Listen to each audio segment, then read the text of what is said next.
안녕하세요. 워런 버핏처럼 매일 신문을 박전모와 함께 읽으면서 투자의 고수가 됩시다. 웜의 신박원은 12월 7일 수요일 순서입니다. 어, 아주 기대되는 기사가 하나 있는데요. 뭐 별건 아니고요. 한덕수 총리 이르면 다음 달에 실내 마스크를 해제할 거다라는 기사입니다. 마스크 의무화 해제 기준 논의 중이고요. 한덕수 국무총리가 6일 실내 마스크 의무화 해제에 대해서 1월 말쯤 요건에 달할 수 있지 않을까 생각하는 단계라고 얘기했고요. 한 총리 발언은 요건이 충족될 경우 실내 마스크 해제 시점이 빨라질 수 있음을 시사한 것으로 정부의 마스크 의무화 해제 기준에 관심이 쏠리고 있다. 한 총리는 이날 정부 세종청사에서 기자들과 만나서 처음에는 해제 날짜를 내년 3월로 보는 전문가가 많았던 것 같은데 지표들이 진전되면 조금 더 일찍 할 수도 있지 않을까 하는 단계라고 밝혔고요. 그러면서 오는 23일 중앙재난안전대책본부 회의 때쯤 마스크 해제 관련한 지표들이 만들어지지 않을까 싶다면서 지표에 대한 기준을 만들어 이것을 충족을 하면 마스크를 벗자는 것이라고 덧붙였습니다. 뭐 보니까 확실하게 언제쯤 해제한다는 건 아니고, 이러면 다음 달 1월 말쯤 그 요건에 달할 수 있지 않을까 이렇게 얘기를 해놓으셨네요. 근데 이런 기사를 왜 가져왔냐면요. 최근에 화장품 주식들이 이제 좀 강하게 올라오고 있잖아요. 지금 어제도 미국 시장이 빠졌지만 뭐였죠? 에스틸로드? 주식은 플러스가 났었는데 마스크를 벗게 되면 저는 뭐 말씀드렸듯이 그냥 아침에 사과 껍질로 얼굴 문지르고 나오고 밤에 자기 전에 알로에 젤 있잖아요. 그냥 99%짜리 그거 이제 바르고 자는 그 정도 수준이라서 이 화장품에 대한 개념이 좀 없는데요. 여성분들은 이 마스크를 쓸 때랑 안 쓰실 때랑 되게 이 화장에 대한 그게 좀 다르신 것 같더라고요. 그래서 아무래도 화장품 수요의 가장 큰 적이었던 이 마스크가 벗게 되면 아무래도 화장품 수요에도 좀 영향을 주지 않을까. 근데 뭐 화장품은 우리나라는 특히나 이제 중국 수요가 중요해가지고요. 최근에 보면 수출 통계를 보면 북미 쪽의 수출이 계속 급증을 하고 있습니다. 근데 워낙 이제 중국 쪽 비중이 크다 보니까 지금 화장품 수출이 북미 쪽으로 좋음에도 불구하고 주가가 좀 안 좋았었는데 국내에서도 이제 마스크 해제되고 지금 중국 쪽도 이번에 백지 시위 때문에 아무래도 뭐 방역이 지금 빨리 풀리고 있잖아요. 그런 조짐들이 있으면 이런 것들이 이제 소비에 영향을 줄 수 있는 그 정부 정책인 거잖아요. 그래서 이런 정부 정책의 변화가 감지되는 기사라서 가져왔습니다. 그리고 두 번째 기사는요. 아랍에미리트 원전 건설 현장을 찾은 이재용. 중동은 기회의 땅 도전 나서자. 뭐 이렇게 돼 있는데 우리가 이 CEO가 보면 어디에 좀 신경을 많이 쓰는지 뭐 이런 부분들이 사실 중요하잖아요. 그래서 최근에 이제 뭐 테슬라의 주가 약세의 이유 중에 하나가 그 트위트 인수에 너무 막 그쪽에다가 신경을 쓰고 그쪽 자금을 마련하기 위해서 테슬라 주식도 팔고 그런 여러 가지 모습들에서 CEO가 트위터에 또 지나치게 이렇게 신경을 쓰면 테슬라에 신경을 못 쓰는 거 아닌가 이런 우려감까지 맞물리면서 이제 주가가 이래 빠졌는데 CEO가 마음이 있고 없고는 실질적으로 뭐라고 그랬죠? Out of sight, out of mind. 그 눈에서 멀어지면 마음도 멀어진다는 그런 속담처럼 CEO가 어디에 눈을 자꾸만 집중을 하느냐. 네, 이런 것들이 이제 CEO가 어디를 많이 시차를 다니고 어디에 신경을 쓰느냐. 결국 그런 것도 이제 기사를 통해서 알 수 있기 때문에 어떤 차원에서 중동을 찾으셨는지 요 기사를 또 한번 읽어보겠습니다. 이 사진을 보니까 이재용 삼성전자 회장이 6일 아랍에미리트 아부다비 알다프라에 있는 바라카 원자력 발전소 건설 현장을 찾아서 직원들의 설명을 듣고 있다라고 돼 있네요. 그리고 삼성물산이 건설 중인 UAE 원전 사진도 보이고요. 이게 벌써 이때가 이명박 정권이었던 것 같은데요. 2011년인가 12년도에 아랍에미리트 이 원전 수주를 땄던 걸로 기억을 하는데 워낙 큰 프로젝트였기 때문에 계속 건설을 하고 있나 봅니다. 이재용 삼성전자 회장이 아랍에미리트 아부다비에 위치한 바라카 원자력 발전소 건설 현장을 방문했고 회장 취임 이후 첫 해외 출장지인 이곳에서 이 회장은 기회의 땅 중동에서 도전적으로 나서자고 강조했습니다. 이 회장은 주말 이후까지 UAE에 머물면서 인공지능 AI 그리고 5G 등 다양한 분야의 사업 기회를 모색할 것으로 보이고요. 6일 삼성전자에 따르면 이 회장은 이날 아랍에미리트 아부다비 알다프라에 있는 바라카 원자력 발전소 건설 현장을 방문을 했고요.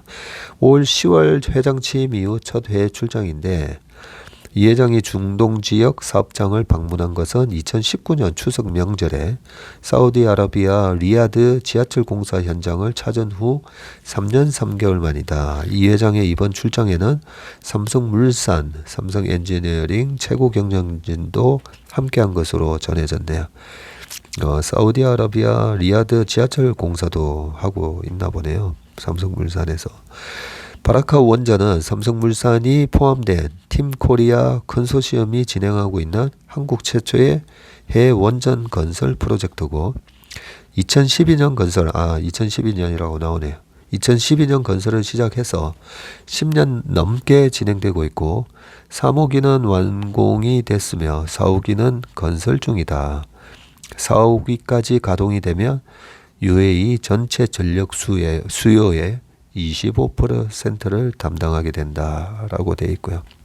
여기 사진을 보니까 이재용 회장이 6일 아부다비에 위치한 바라카 원자력 발전소 건설 현장을 방문을 해서 직원들과 기념사진을 찍고 있다라고 되어 있습니다. 옛날하고 확실히 좀 재벌 3세 이렇게 넘어오면서 3세 4세로 넘어오면서 분위기는 완전히 제왕적인 분위기에서 많이 바뀌었습니다. 좀 보면 이제 막 직원들이 같이 사진도 찍고 옛날에는 뭐 숨소리 내는 것도 그럴 정도로 옆에 바짝 긴장해서 서서 회장님 걸어 다니시는 거 이렇게 눈치 보면서 그런 분위기였다면 지금은 이렇게 막 셀카 찍고 막 저는 이런 분위기가 상당히 좋다고 생각합니다. 이 직원들하고의 이 소통이 되고 있다라는 그런 의미이기도 하니까요. 이 회장은 이날 원전 3, 4호기 건설 현장을 돌아본 후에 현지에서 근무하는 임직원들과 간담회를 진행했다. 중동 지역에는 오랫동안 체류하면서 가족과 떨어져 지내는 임직원들이 많다는 점을 고려해서 이들의 어려움과 각오를 경청하고 격려하는 시간을 가졌다고 삼성전자는 설명을 했습니다. 바라카 원전 방문에 앞서서 삼성물산 엔지니어링 전자 중동 지역 법인장들을 만나서 현지 사업 현황을 점검을 하고 중장기 전략도 논의했는데요. 이 자리에서 이 회장은 새로운 성장 동력을 찾기 위해 대변혁을 추진 중인 중동은 기회의 땅이라면서 어려운 상황이지만 과감하고 도전적으로 나서자고 당부를 하셨네요. 재계에서는 이 부회장의 아랍에미리트 방문이 우리 정부와 UAE를 잇는 가교 역할도 할 것으로 보고 있고 이날 방문에 앞서서 정승일 한국전력사장도 바라카 원전 건설 현장을 찾았으며 이달 중순에는 김대기 대통령 비서실장이 대통령 특사 자격으로 UAE를 방문할 것으로 알려졌다고 합니다. 전력과 에너지에 대한 수요가 큰 아랍에미리트로서는 글로벌 기업들의 참여가 절실한 만큼 기술 경쟁력을 보유한 삼성을 중심으로 양국 간 구체적인 사업 협력 방안이 제시될 수 있다는 분석도 나온다고 합니다. 이 회장은 지난달 17일 방한한 모하마드 빈 살만 사우디 왕세자와 마르크 리터 네덜란드 총리 그리고 페트르 베닝크 ASML CEO와 잇따라 면담을 할 때도 재판부에 재판이 있었는데 불출석 사유서를 내고 재판 참석하지 않고 갔다 오셨었네요. 이 회장은 주말 이후까지 UAE에 체류하면서 원전을 비롯해서 AI, 5G 등 미래 먹거리 사업 기회를 모색할 것이라는 관측이 나오고 지난해 12월 3박 4일 일정으로 UAE를 다녀온 점을 감안을 하며 올해는 그 일정이 한참 길어지는 셈이다. 네. 그때도 아부다비에서 모하마드 빈 자이드 알 나하얀 아랍에미리트 동세 대통령 당시 왕세자를 만났었다고 하네요. 재계에서 이 회장이 이번 방문 때도 모하마드 대통령을 만나 현재 사업 계획을 구체화할 것으로 예상을 하고 있고요. 두 사람은 2019년 2월 아부다비와 삼성전자의 경기 화성 사업장을 교차로 방문하는 등 깊은 인연을 이어가고 있다고 합니다. 이 회장은 올 5월 세상을 떠난 셰이크 할리파 빈 자이드 알라하얀 전 아랍에미리트 대통령의 빈소를 찾아 조문을 하기도 했었네요. 네. 할리파 전 대통령은 무하마드 대통령의 형이라고 합니다. 현재 아부다비는 180억 달러를 투입해서 스마트시티 프로젝트인 마스다르 시티도 건설 중이네요. 마스다르 시티는 첨단 네트워크로 모든 구획을 스마트화할 예정이기 때문에 삼성도 5G와 반도체 등 정보통신 기술 분야에서 아랍에미리트에 새로운 기회가 생길 것으로 보고 협력을 도모하고 있다고 합니다. 아랍에미리트는 원전과 관련한 주요 수출 대상국으로도 꼽히는데 삼성전자 측은 이 회장 일정에 대해서 아직 확정된 바는 없다고 그렇게 얘기를 했네요. 굉장히 관심을 갖고 중동의 이 핵심 인력들을 꾸준히 만나신 거 보니까 이 중동이 최근에 이제 유가가 올라가면서 다시 돈이 많아졌잖아요. 네, 그 많아진 거에 따른 또 여러 가지 수주 모멘텀이 줄줄 나올 건데 이 기사를 쭉 읽어보니까 그래도 2019년 전부터 이렇게 좀 인맥 관리를 잘 해오신 것 같은 그런 느낌이 듭니다. 그 다음 기사는 이제 한국 30년보다 긴 재정계획이 필요하고 파격 인구 대책도 내놔야 한다라고 지금 돼 있는데요. 재정 전문가 코틀리코프 미 보스턴 대학교 교수가 제언을 하셨네요. 미국 75년 전망할 때 한국은 30년에 그쳐 현 정부의 미래 세대 부담 반영을 하고 정부가 아니라 장부인 것 같네요. 연금 수급 개시 연령을 67세로 상향, 여성 경제 활동 참가율 제고 시급 이런 말씀을 좀 하셨습니다. 6일 서울 여의도에서 서울경제신문과 인터뷰하고 있는 그런 사진을 제공을 했네요. 오늘 참고로 전부 이제 서울경제에서 기사를 나왔는데요.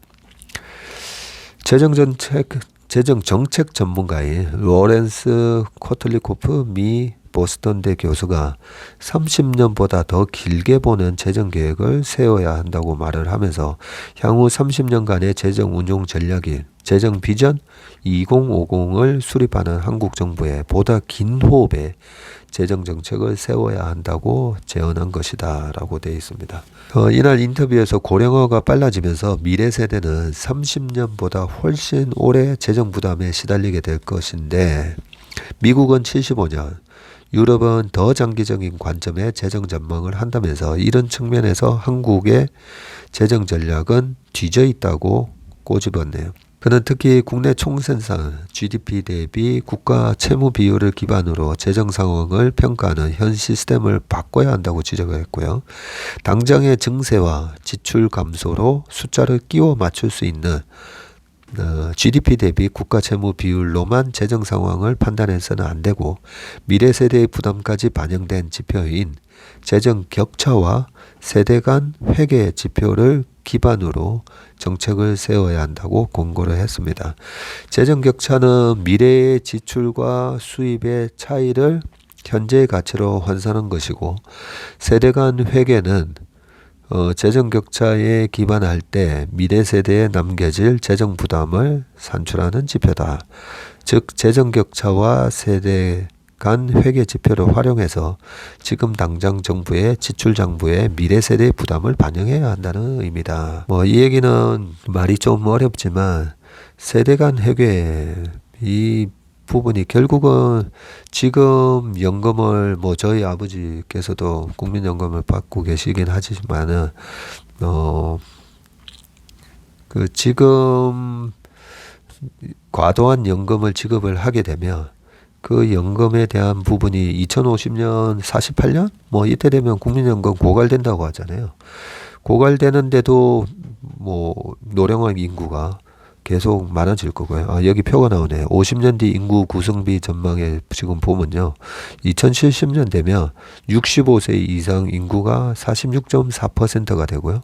15세에서 64세, 즉 이제 그 근로소득을 만들어낼 수 있는 이 인구는 지금 72%인데요. 2070년 되면 46%로 되면서 65세 이상 인구가 이 경제활동 인구, 가능 인구보다 더 많아지네요. 이런 상황이면 연금은 고갈돼서 계속 연금을 타가는 사람은 많은데 나머지 우리 다음 세대가 이 부분을 다 부담을 해야 되다 보니까 그런 측면에서 지금의 지출하는 거라 이 지출에 대한 부담이 나중에 전부 다 다음 세대에 엄청난 부담이 될 거니까 이런 걸 다 반영을 해가지고 당장 세우라는 거죠. 이런 재정 정책에 대한 장기적인 전망을. 그러면서 이제 과감한 연금 개혁으로 재정 부담을 부출해야 한다고 하면서 연금 수급 개시 연령을 65세에서 67세로 점진적으로 올릴 필요가 있다고 짚었고요. 연금 개혁에 대한 국민적인 저항은 불가피하겠지만 정부가 연금의 기금 규모, 앞으로 전망 등에 대한 정확한 분석 결과를 토대로 국민들을 설득해 나가야 한다고 제언을 했습니다. 한국이 세계에서 가장 빠른 고령화를 겪고 있는 만큼 국가 시스템을 전면적으로 바꿀 파격적인 정책이 필요하다는 점도 분명히 했는데요. 이대로 방치한다면 한국의 미래 세대는 엄청난 부담을 떠안게 될 것이고 극적인 인구 대책을 빨리 마련해야 한다고 조언을 했습니다. 그 중에 하나로 여성의 경제활동 참가율 제고를 대표적인 방법 중 하나로 꼽았네요. 그러니까 최근에 이제 인구가 계속 감소하고 있는데 여성 경제활동 참가율을 확 높여버리면 그죠? 인구가 줄어들면서 노동시장으로 유입되는 그 노동인구가 줄어드는 걸 이제 어느 정도 이렇게 방지할 수가 있으니까요.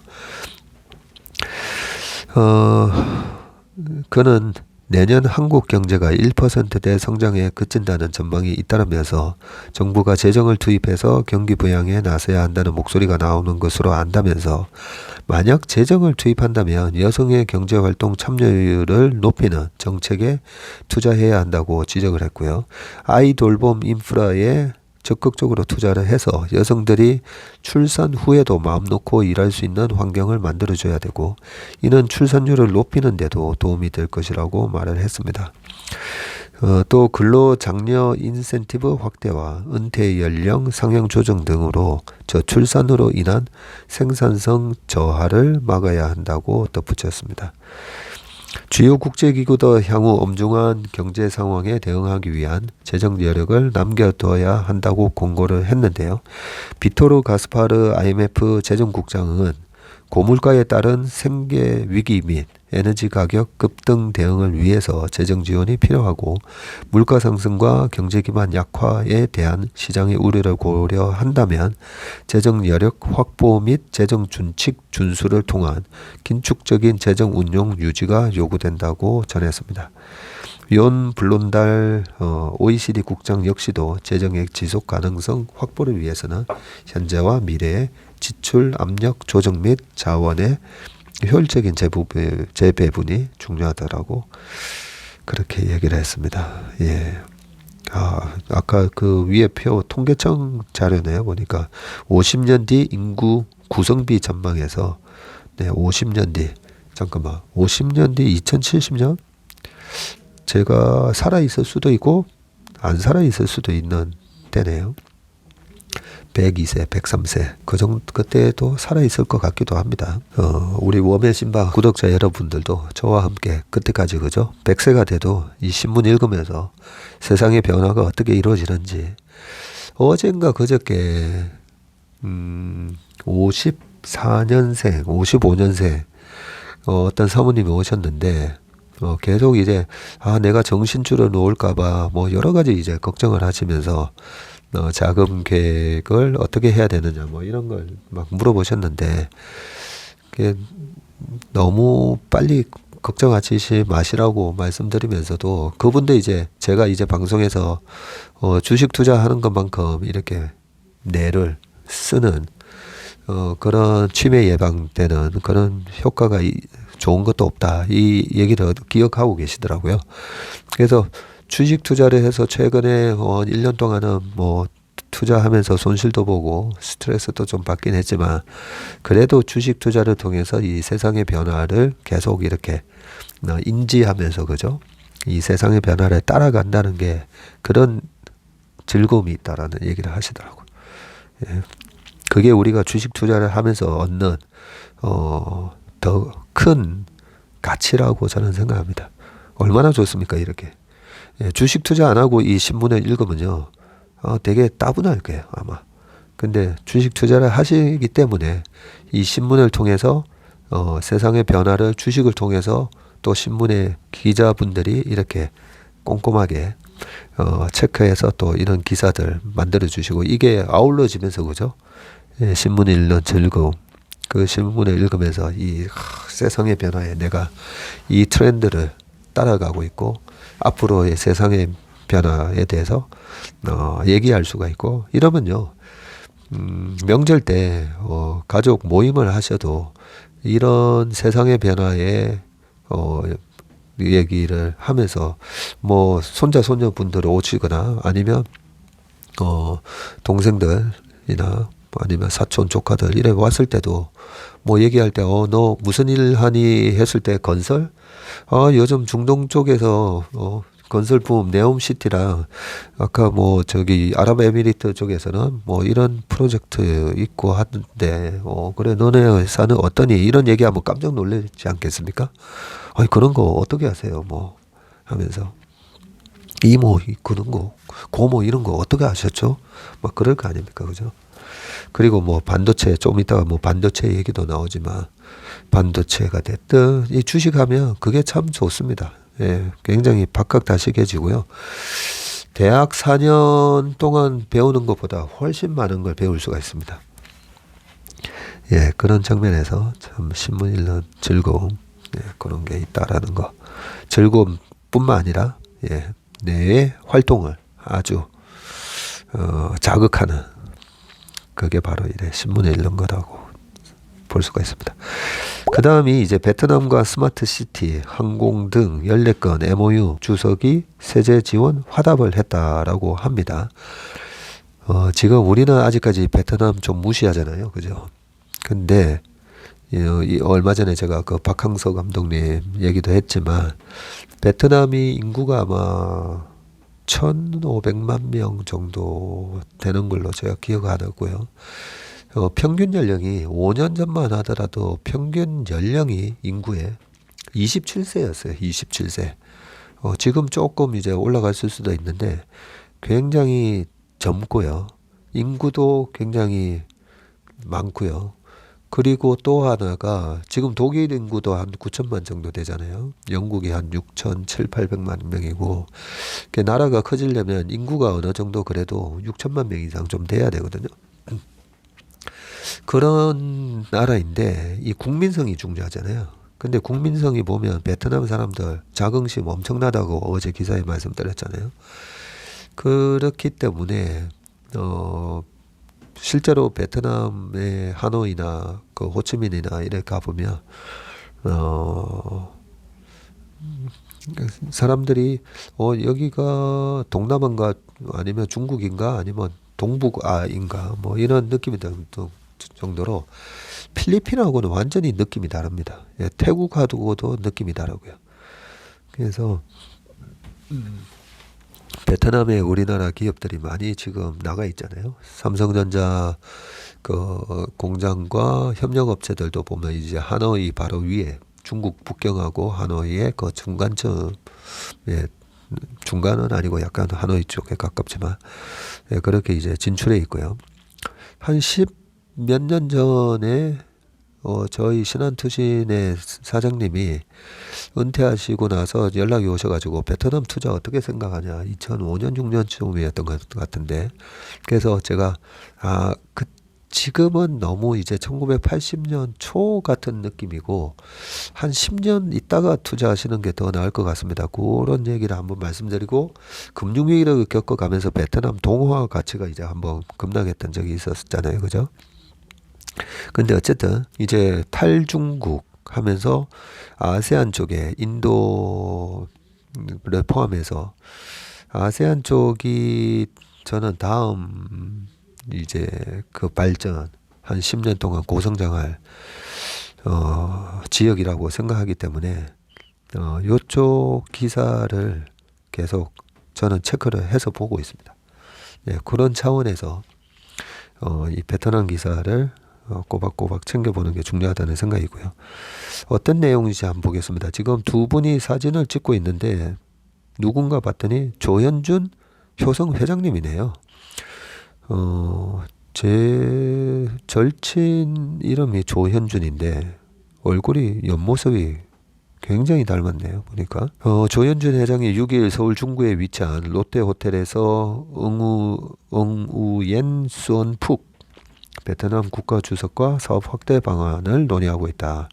예, 이 박항서 감독이랑 이 아시아권 스즈키 컵이었었나요? 거기 우승할 때 막 이 국가주석도 같이 박항서 감독하고 막 기뻐했던 그런 사진을 자주 봤기 때문에 굉장히 이제 친숙한 얼굴입니다. 한국과 베트남의 관계가 포괄적 전략 동반자로 격상된 가운데 국내 기업들이 베트남에 대한 대규모 투자에 나선다. 양국 간 디지털 친환경 분야 협력이 강화될 것이라는 분석인데 6일 재계에 따르면 권봉석 LG 부회장은 전날 응우옌 수언푹 그냥 이제 앞으로 제가 푹 주석이라고 그냥 읽을게요. 푹 주석과 만나 LG그룹이 베트남에 40억 달러 약 5조 3천억을 추가 투자할 것이라고 밝혔고요.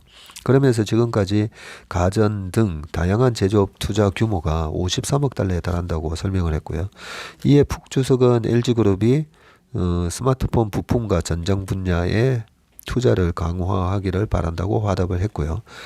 1995년 베트남에 진출한 LG그룹은 2015년 북부 항구도시 하이퐁 산업단지에 LG전자 생산단지를 조성을 했었네요. 현지 직원 수만 지금 약 2만 7천 명에 이른다고 합니다. 잠깐만요. 하이퐁 북부 항구도시니까 여기 가본 것 같은데요. 그때 하노이 갔다가 요 하이퐁이었던 것 같은데 LG에서 떨어 나왔던 LX 전선 그 뭐 관련된 회사 가봤던 것 같은데요. 하이퐁이 약간 인천 같은 느낌, 예, 그렇게 받았고 중국의 약간 대련, 예, 티엔진 중국의 베이징에서 이제 쭉 오면 천진 있잖아요.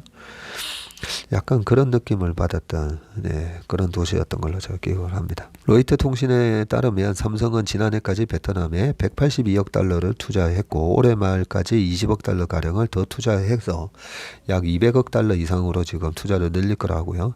베트남은 삼성전자의 스마트폰 최대 생산 기지입니다. 삼성전자는 하노이 떠이호 신도시 부근에 하노이 바로 위에 이 떠이호 신도시네요. 부근에 2억 2천만 달러를 투자해서 올해 말 완공을 목표로 R&D 센터를 짓고 있고요. 한종희 부회장은 이날 북 주석과의 회동에서 R&D 센터가 곧 완공돼 운영에 들어갈 것이라고 밝혔습니다. 이 표가 쭉 나오네요. 보니까 표보다는 밑에 좀 더 읽어보겠습니다. 효성그룹은 친환경 등 신사업 투자에 나섰고요. 조현준 효성 회장은 이날 북주석을 만나서 효성이 글로벌 팬데믹과 세계 경제 불황의 위기 속에서도 성장할 수 있었던 것은 외국 기업들의 투자 여건을 확보해준 덕분이라면서 앞으로 전 사업 분야에서 친환경 스마트 전초기지로 육성하는 등 베트남에 대한 투자 확대와 협력 강화에 적극 노력하겠다고 강조를 했네요. 제가 효성의 베트남 이 공장 몇 개를 또 탐방을 가봤었는데요. 조 회장은 2016년과 2018년 푹 주석이 총리 시절 베트남에서 두 차례 만난 적이 있을 정도로 친밀한 관계를 이어오고 있고요. 푹 주석은 효성이 그동안 베트남에서 지속적인 투자와 고용 창출을 위해 노력해 온 데 대한 깊은 감사의 뜻을 전하고 향후 친환경 바이오 소재 신기술 분야에 추가 투자를 응원하면서 베트남 정부도 인프라 구축과 세제 지원 등을 통해서 적극적으로 지원할 것이라고 화답을 했습니다. 효성이 2007년 베트남에 처음 진출한 이후에 현재까지 총 35억 달러를 투자해서 베트남 전역에 약 6곳의 생산 법인을 설립을 했고요. 이는 베트남 여자기업 투자액 3위에 해당되는 규모라고 합니다. 기억이 막 왔다 갔다 하는데요. 효성 스판덱스 공장 그리고 또 효성에서 호치민 약간 주변에 효성 공장 몇 개를 가보면서 앞으로 이 부분이 대단한 성장 동력이 되겠다라고 생각을 했었는데요. 그러고 나서 잠깐만 효성 ITX, 효성 TNC, 효성 첨단 소재, 그죠? 그 타이어 코드 만드는 공장도 있었었고 TNC도 갔었고요. 그 다음에 하나가 기억이 가물가물합니다. 갔다 온 지가 한 5년 정도 된 것 같네요. 2017년인가 전후였던 걸로 기억을 하는데 그때 당시 이제 하노이에 있는 대우건설에서 짓고 있는 그때 레이크시티인가 하노이 부근에 조성하는 뭐 이렇게 좀 강남 개발처럼 분당 같은 도시를 짓는다고 했던가 뭐 그거 있었고요. 그리고 GS 건설에서도 호치민에 그 옆에 큰 땅이 있는데요. 그거 개발하는 거 호치민 가서 보고 그리고 이제 효성 간 김에 효성 이 공장도 몇 개 돌아보고 했던 기억인데 벌써 이제 5년 지나니까 좀 가물가물합니다. 아무튼 이렇게 베트남에 우리 기업들이 상당히 지금 벌써부터 이렇게 털을 잘 닦고 있고 이렇게 투자를 열심히 하고 있습니다. 롯데그룹과 LS그룹도 베트남에 대규모 투자에 나설 계획인데 롯데가 약 1조 2천억 원을 들여서 호치민시의 2TM 지구에 에코 스마트 시티 건립을 하고 있고 이 에코 스마트 시티 건립하는 이 땅도 보고 온 것 같아요. 그리고 LS그룹도 전선 사업은 물론 해상풍력, 태양광 등 신재생 에너지 사업을 확대하기로 했고요. 대한상공회의소가 이날 개최한 한 베트남 비즈니스 포럼에서도 양국 간 경제 협력을 위한 다양한 방안이 오갔다고 합니다. 그리고 여기서 한국 측 위원장인 주시보, 포스코 인터내셔널 사장 등 양국 기업인 한 300명이 참석을 했었네요. 네. 주 사장은 양국 간 교육 규모는 지난해에 800억 달러를 넘었었네요. 벌써. 한국은 베트남의 3대 교육국이자 최대 투자국이라면서 제조업 위주로 성장 중인 베트남이 탄소 감축 방안 달성에 고민이 큰 만큼 지속적인 경제 성장을 위해서는 한국과의 협력을 크게 기대할 만하다고 이렇게 전했습니다. 이에 따라 포럼에서는 양국 기업과 정부 간 무역 협력 강화, 디지털 그린 비즈니스 협력을 위한 업무 협약식도 열렸는데 대한항공과 베트남 항공 간 항공 노선 협력 등 MOU 14건이 맺어지기도 했다고 하네요. 네. 아무튼 미래의 우리의 먹거리, 이 베트남을 비롯한 그 아세안 쪽에서 우리 한국 기업들이 정말 선전을 해주시기를 바라겠습니다. 그 다음 마지막 기사입니다. 중국 노선 늘리는 제주항공 위해겠죠 아마 주위해로 증편을 한다라는 기사입니다. 이런 기사를 보면 아직까지는 중국에 입국을 하면 해외 입국자는 7일 격리를 해야 되는데 미리부터 이렇게 그런 게 이제는 방역이 풀릴 거를 먼저 준비를 하는 건가 이런 생각이 들죠. 제주항공이 16일부터 인천 웨이하이 노선을 주 1회에서 2회로 증편한다고. 그만큼 수요가 있으니까 이제 2회로 증편하겠죠.